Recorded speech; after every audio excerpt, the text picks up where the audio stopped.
ఎక్కువగా మెదడు కూడా, మెమరీ కూడా ఏమాత్రం లాస్ కాలేదు.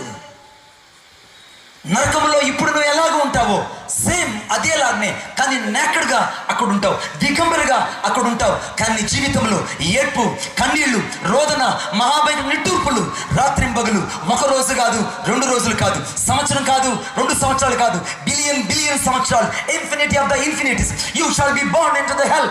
Nobody cannot escape from the place. ఎవరు అక్కడి నుంచి బయటకు రాలేని ప్రదేశము. ఆ నరకంలో ఉన్న వాళ్ళు చెప్తున్న మాట ఏంటంటే, స్వార్థ సభలు పెట్టండి అయ్యా, రక్షణ గురించి చెప్పండి అయ్యా, మారు మనసు గురించి చెప్పండి అయ్యా, ప్రజలకు యేసు గురించి చెప్పండి అయ్యా అని నరకంలో ఉన్నవాళ్ళు ఈ రాత్రి కేకలు ఇస్తున్నారు. అన్ని జనులు కదిలించేటట్టు వాక్యాన్ని ప్రకటించండి అని. ఒప్పుకున్న వాళ్ళు చప్పట్లు కొట్టండి గట్టిగా. ఈ రాత్రి అన్యజనుడు అయితే యేసుకు హృదయాన్ని ఇవ్వు, మారు మనసు పొందు. ఇది నీకు